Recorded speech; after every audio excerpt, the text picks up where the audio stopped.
اسی طرح بعض احباب سیدنا علی شیر خدا کو، امام حسن کو، امام حسین کو، یہ دوسرا علمی نکتہ ہے، ایک مغالطہ واضح کرتا چلوں، جب ان کے لیے علیہ السلام کا لفظ استعمال کرتے ہیں، کیا علیہ السلام، تو اس پر بھی اعتراض ہوتا ہے۔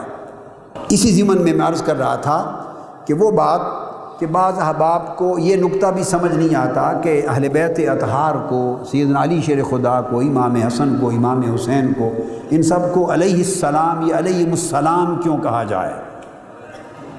ایک بات یاد رکھ لیں، اہل سنت کی جمیع کتب، حدیث کی، شرح حدیث کی، تفسیر کی، فقہ کی، تصوف کی، تفسیر کی، ائمہ تفسیر کی، سینکڑوں کتب اٹھا کے دیکھ لیں، آج کی نہیں، میں 1200 سال کی تاریخ علم کی بات کر رہا ہوں، آپ ان کتابوں کو پڑھیے۔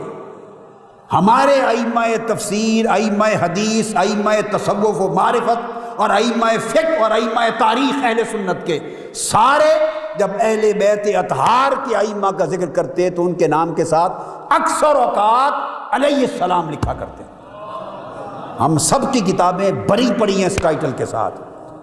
تو گویا جو شخص اہل السنت والجماعت ہونے کا کلیم کرتا، دعویٰ کرتا ہے یا خیال رکھتا ہے، اسے تو اہل بیت اطہار اور ائمہ اہل بیت کے نام کے ساتھ علیہ السلام کے لقب پر اعتراض ہونا نہیں چاہیے کہ 1200 سال کی تاریخ علم، ہزارہ کتب ہماری علیہ السلام کے لفظ کے ساتھ بری پڑی ہیں۔ جس کتاب کو اٹھائیں آپ کو ان کے نام کے ساتھ علیہ السلام ملے گا۔ یہ کوئی اس 15ویں صدی میں میں نے ایجاد نہیں کیا، یہ قاضی ثناء اللہ پانی پتی کی ساری تفسیر مصری اٹھائیے، ائمہ اطہار اہل بیت کے لیے مولا علی المرتضیٰ حسنین کریمین کے لیے علیہ السلام لکھتے ہیں۔ آپ شاہ ولی اللہ محدث دہلوی کو اٹھائیے، علیہ السلام لکھتے ہیں۔ آپ حضرت مجدد الفسانی کو اٹھائیے، علیہ السلام لکھتے ہیں۔ آپ امام جلال الدین سیوطی کو پڑھیں، علیہ السلام لکھیں گے۔ آپ امام قرطبی کو پڑھیں، آپ امام رازی کو پڑھیں، امام خازن کو پڑھیں، امام بغوی کو پڑھیں، امام فخر الدین رازی تک اوپر چلے جائیں، امام طبری تک چلے جائیں۔ ائمہ حدیث کو پڑھیں، آپ امام کشیری کو پڑھیں، امام سلمی کو پڑھیں، آپ جتنے ائمہ کو پڑھیں اہل سنت میں جو اتھارٹیز ہیں، وہ ائمہ اطہار اہل بیت کے لیے یہ ٹائٹل علیہ السلام کا تواتر کے ساتھ لکھتے چلے آئے ہیں۔ اس پر کبھی اہل علم کے ہاں اختلاف نہ تھا۔ یہ 1500 سال کے بعد اب اس دور میں جا کے اختلاف شروع ہوا، اور یہ اختلاف خارجیت کا اثر ہے۔ اب یہاں دو باتیں اور عرض کر دوں۔ ان کو علیہ السلام کہنے پر اعتراض ایک مسلمان کو کیسے ہو سکتا ہے؟ ایک مسلمان کو کیسے ہو سکتا ہے کہ وہ مسلمان ہر دوسرے شخص کو، نیک ہو یا بد، مومن ہو یا فاسق، متقی پرہیزگار ہو یا گناہگار، مسلمان جب دوسرے شخص سے ملتا ہے تو وہ اس کو کہتا ہے السلام علیکم، تم پر سلام ہو۔ وہ جواب میں کہتا ہے علیکم السلام، تم پر سلام ہو۔ ارے تم پر سلام ہو تب بھی جائز ہے، ہم پر، مجھ پر سلام ہو تو آپ کے ہاں تب بھی جائز ہے، اور حضرت علی اور حسنین پر سلام ہو تو ناجائز ہو گیا۔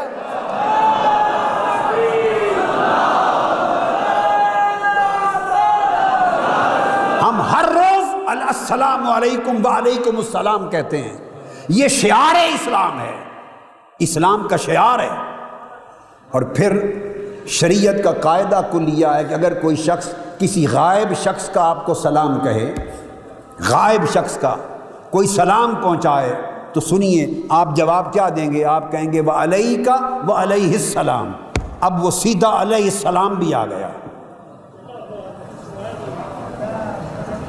اگر کسی شخص کا سلام پہنچایا آ کر دوسرے نے، اور وہ شخص آپ کے سامنے موجود نہیں، تو یہ کسی عالم دین سے پوچھئے، خواہ اس کا تعلق سلفی اہل حدیث مکتب فکر سے ہے، خواہ اس کا اہل سنت مکتب فکر سے ہے، دیوبندی کہلاتا ہے، بریلوی کہلاتا ہے، شیعہ کہلاتا ہے، وہ حنفی کہلاتا ہے، مالکی کہلاتا ہے، شافعی، حنبلی، جعفری، کسی عالم دین سے پوچھئے کہ غائبانہ کوئی سلام پہنچائیں تو جواب کیا ہوتا ہے؟ وہ آپ کو بتائے گا متفقہ جواب ہے علیکہ و علیہ السلام۔ علیکہ کا مطلب وہ ہے کہ تم پر بھی سلام ہو، یہاں تک بات ختم ہو گئی۔ اگلا لفظ بتائیے کیا ہے؟ وہ علیہ السلام۔ وہ جس نے کراچی سے سلام بھیجا وہ تو علیہ السلام بن گیا، وہ جس نے ملتان سے سلام بھیجا وہ تو علیہ السلام ہو گیا، ہر شخص اس کو علیہ السلام کہہ لے۔ اور وہ جو مدینے والے ہیں، وہ جو خانوادہ مصطفیٰ ہے، وہ جو ذریت رسول ہے، ان کو علیہ السلام کہا تو اعتراض کہاں سے آ گیا؟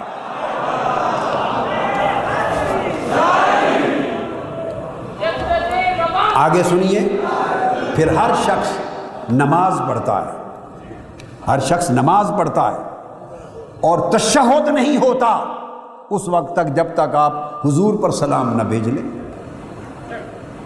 اب وہ کہتے ہیں بعض احباب کی سمجھ میں جو مغالطہ ہے، وہ کہتے ہیں حضور علیہ السلام کو تو علیہ السلام کہہ سکتے ہیں، انبیاء کو کہیں، مگر آئیے نماز سے پوچھیں کہ کس کس کو کہہ سکتے ہیں؟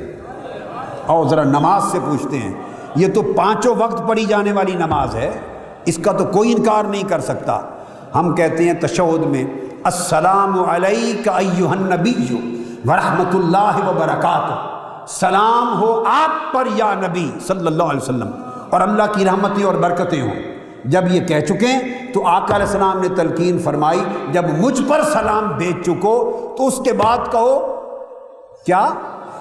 والسلام علینا وعلی عباد اللہ الصالحین، اب ہم پر بھی سلام ہو اور حضور کی امت کے سب اولیاء و صالحین پر سلام ہو۔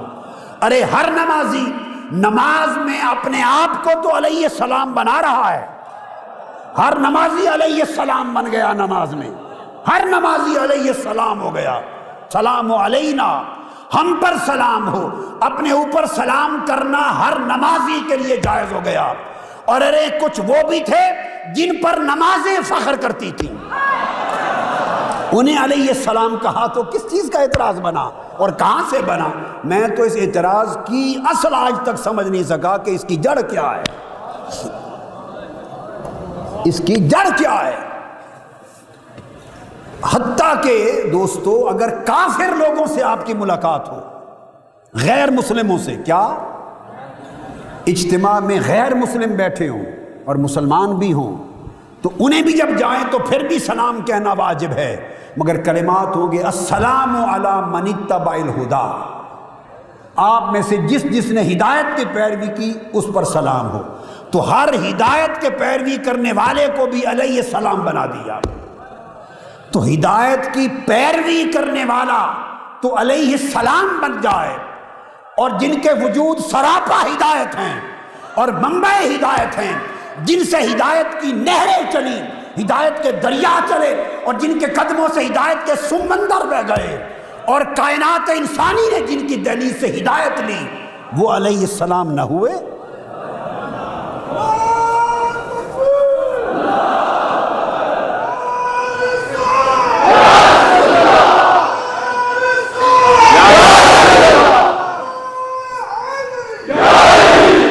تعجب ہے کہ متبع ہدایت، ہدایت کی پیروی کرنے والا، وہ تو علیہ السلام بن جائے، السلام علی من اتبع الہدی، اور وہ جو خود ہادی و مہدی تھے اور ہادی و مہدی ہوئے وہ علیہ السلام نہ ہو۔ یاد رکھ لیں، شرعاً دنیا کا کوئی عالم کوئی نص شریعت کی اس کے ناجائز حرام ہونے کی نہیں لا سکتا۔ اگر ناجائز ہو تو نماز سے ہی نکال دینا چاہیے، السلام علینا وعلی عباد اللہ الصالحین۔ تو میں نے کہا بائی دی وے دو چیزیں آ گئیں تو واضح کرتا چلوں، اور بے شک رضی اللہ تعالی عنہ یہ بھی قرآن مجید کا ٹائٹل ہے، ہم یہ استعمال کرتے ہیں کیونکہ اللہ رب العزت نے ان کے لیے کہا رضی اللہ عنہ ورضوا عنہ، اللہ ان سے راضی ہوا اور وہ اللہ سے راضی ہوا، یہ بھی جائز ہے، تو قرآن نے عطا کیا، اور علیہ السلام بھی اسلام نے عطا کیا، اور اللہ نے اور اللہ کے رسول نے نماز میں عطا کیا۔